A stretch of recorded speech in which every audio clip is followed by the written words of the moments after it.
Hello, it will be totally safe to say that 2019 has become the year of the unusual drivers in the in-ear monitors. We've seen few really efficient planar magnetic IEMs. More and more companies adopt new Sony electret drivers, and of course piezoceramic tweeters are also popular. And if some time ago that piezo tweeters usually were used in expensive models, now they are moving towards the affordable segment, and today I will review new unusual triple hybrid model from NiceHCK. Probably it's NiceHCK, not sure how to pronounce them. It's model NX7, and it's presented as a 7-driver hybrid. So for each earpiece you will have 4 balanced armatures, 2 dynamic drivers, and 1 ceramic super tweeter. Price is about $90, but with discount it's available for $65-66. Currently they are on the AliExpress with discount, but if the discount will be over, you can just left unpaid order, send the seller message Porta.Fi, like it will be written in the description, and they promise to make a discount. And now probably let's have a closer look. Box is pretty nice. It's a bit bigger than traditional matchbox like package. Really good polygraphy. On the back side there are technical specifications, so 20 Hz, 25 kHz, 108 decibels per milliwatt. And actually what is interesting here, in the description they mentioned only 6 drivers. I'm not sure which one is right, that one that is on the AliExpress description or here. But actually it would be not logical to call it NX7 using just 6 drivers. 2-pin connector and 55 ohms of impedance. So as you can see, impedance is pretty high, so they require probably some player or at least powerful smartphone. Inside of this box we will have pretty accurate presentation. So let's get the useless parts. So in-ear monitors themselves, and of course a box with accessories.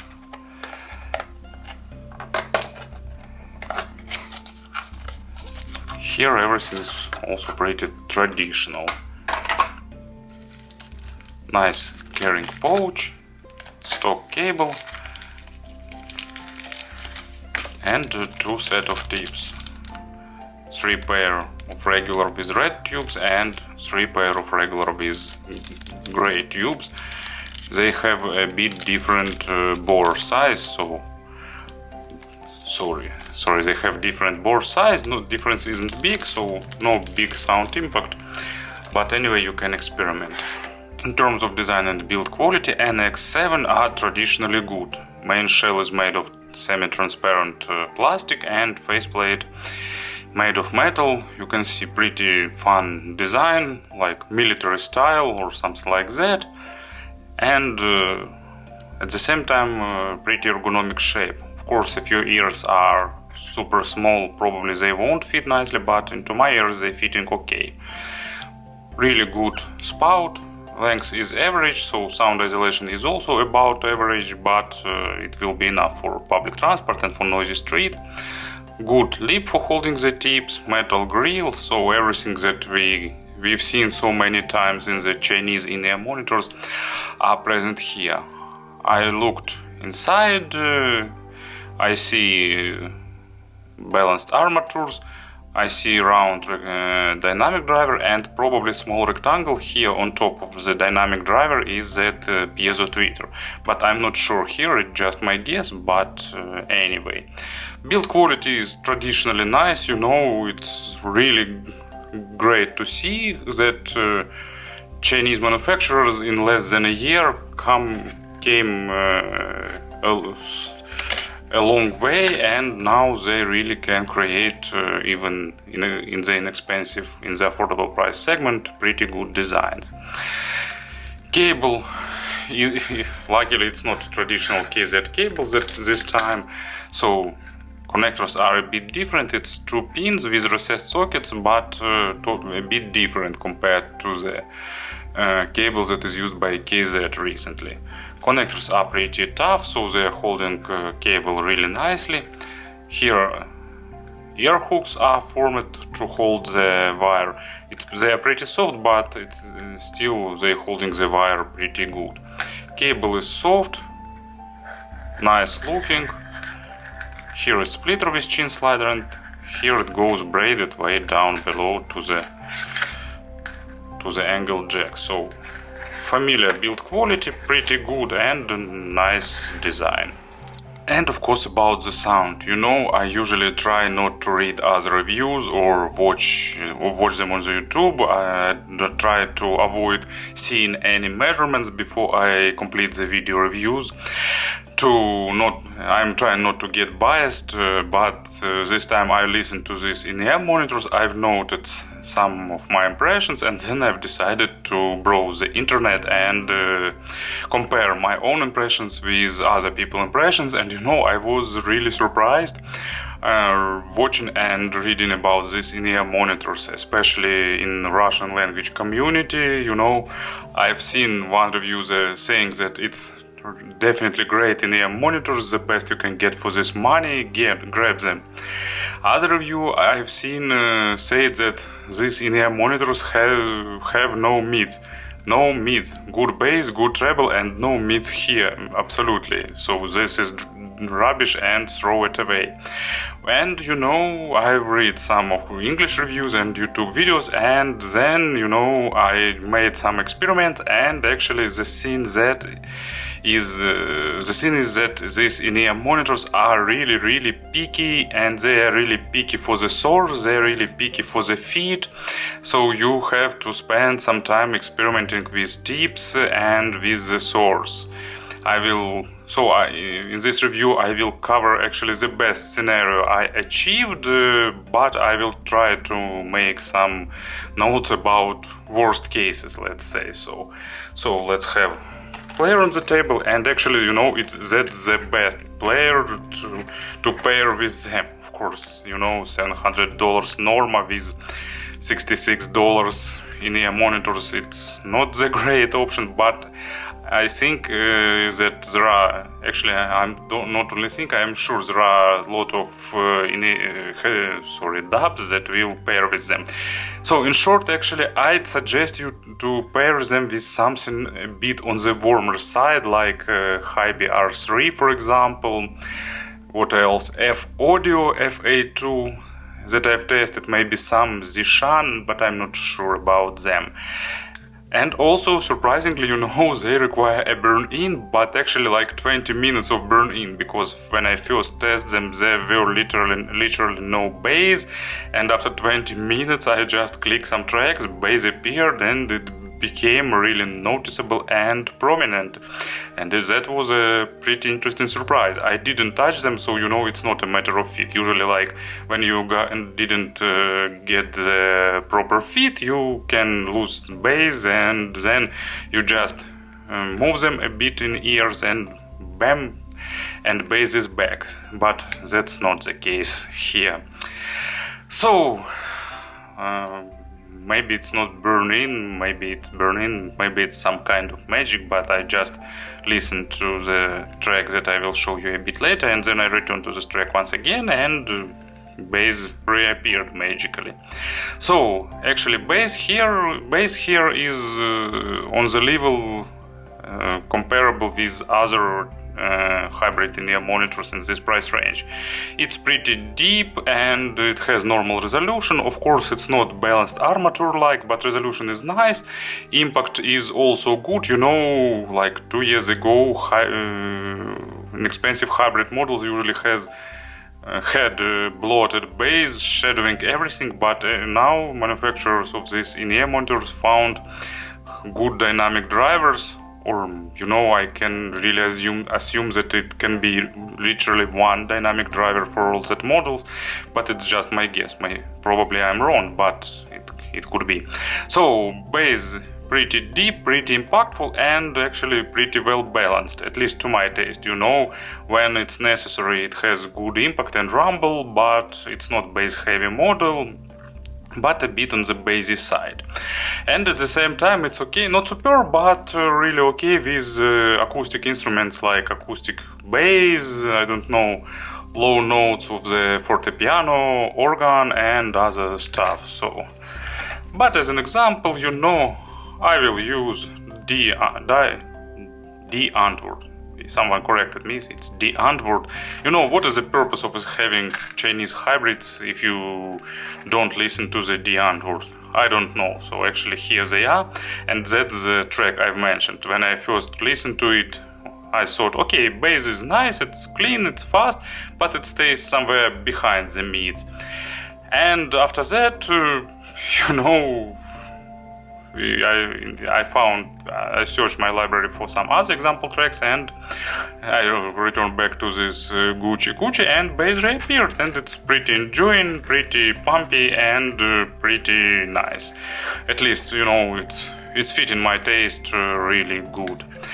Mids are also, you know, typical for the hybrid models. It has okay weight, not superb, and of course, you know, it's a bit not coherent, because you hear that there are for balanced armature drivers, they are not 100% tuned in phase, but still nice resolution, pretty good tax and decays, and you know, it's not going into micro detailization too much to sound thin, but at the same time, because of that incoherence, they sometimes sounding a bit lightweight. So on some tracks I'd like to have a bit more weight for the mids, and I think it was achievable, because for drivers, you know, it's a really serious power in achieving weight, but probably NiceHCK try to tune them to achieve more detailization. You know, it's always a matter of balance.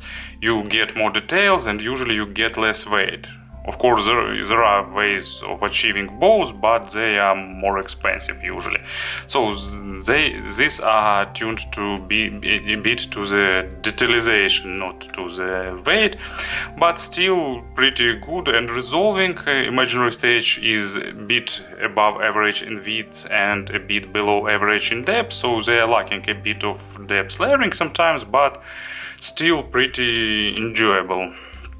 And as an example, what I've got, actually favorites, yeah, Garbage, The World Is Not Enough. I really like this track, everyone likes this track, I think it's one of the greatest James Bond soundtracks, and it's epic orchestral track with a lot of instruments, with emotional vocal, and of course, you know, to fully unveil this track you need something like in $200 range or even above, and this in-ear monitors still managed to achieve pretty good results. Not perfect, but pretty good, you know, like it's 4 out of 5 or 3.6, let's say so. And actually, you know, that's this is the place where source matter. On the neutral or bright sources you will definitely get even less weight, and in this case, of course, you will get sometimes too thin and too clinical sounding. So, and actually Aston Kern has its signature sound coloration with these fluid mids, and they just hiding this effect of the mids of the NX7, and they giving a good synergy. And treble, you know, treble here consists of two parts. Partially treble is covered with balanced armatures, and partially with this piezo tweeter, and it gives a bit unusual effect sometimes, because these two parts of treble, they are totally disjoint, so you will hear them separately. Sometimes you will notice the place where they overlap, because usually tweeter is like for the ultra high frequencies, and you just notice. So armature part of treble is thinner and a bit colder and a bit brighter, and ceramic part of treble is a bit more weighty but still with good resolution. Well, of course, a bit better tuning could be a plus, and also, of course, I must notice that this model is not for treble sensitive persons because they are pretty bright.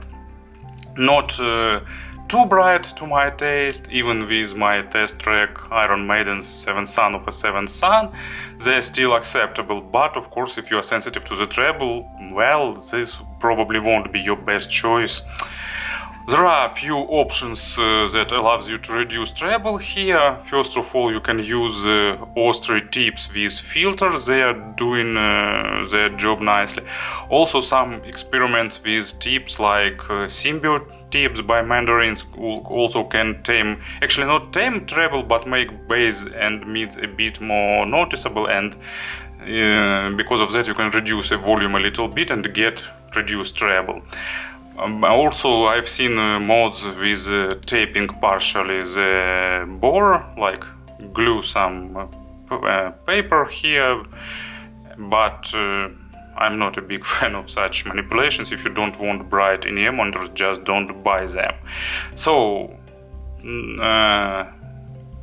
treble is a bit disjoint, a bit on the brighter side, but resolution is nice, and especially this part with upper treble is good. Lower part of treble is a bit worse, but well, probably for this price range it could be still considered acceptable, but of course if you're not sensitive to this part. And as an example, here I've got Diablo Swing Orchestra. If you like heavy music and you didn't hear this band, I really recommend it to you, especially their first albums, but later ones are also good, but start with the first one, it's probably the best.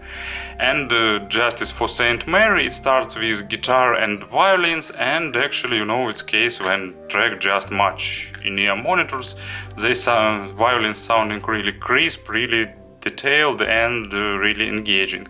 But at the same time, if you select some classical track like Metallica with a lot of cymbals, like classical, something like Master of Puppets for example, cymbals sounding like sand that fall down to some metal surface, so they are lacking a bit of luxury there.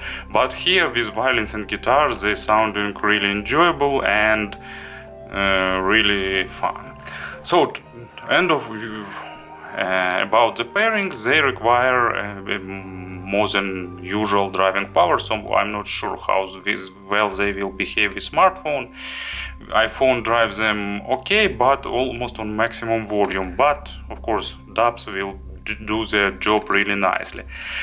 So, to summarize this part, you know, I probably can't suggest you blind buying, but if you have an ability to listen them, probably do it. It's an interesting model for those who already has some in-ear monitors in their collection and who wants to try something really unusual. That's the case. You can spend some time finding the tips and modding them to achieve the best sound, but even in stock with some tracks, they are really enjoyable. You know, I like them with modern electronic dance music. I don't have many of this genre. I like them with pop. I like them with some orchestral music. Less like them less, or how it should be said, correct way, with heavy metal, for example, with classical rock and so on. With jazz, partially, you know, big bands are sounding good, but small groups or single instrumentalists not so good, for example. So pretty unusual, but not universal model. This time I will probably skip the comparisons because they're really different from anything else, and usually other models sounding more coherent on treble, and that's really noticeable difference.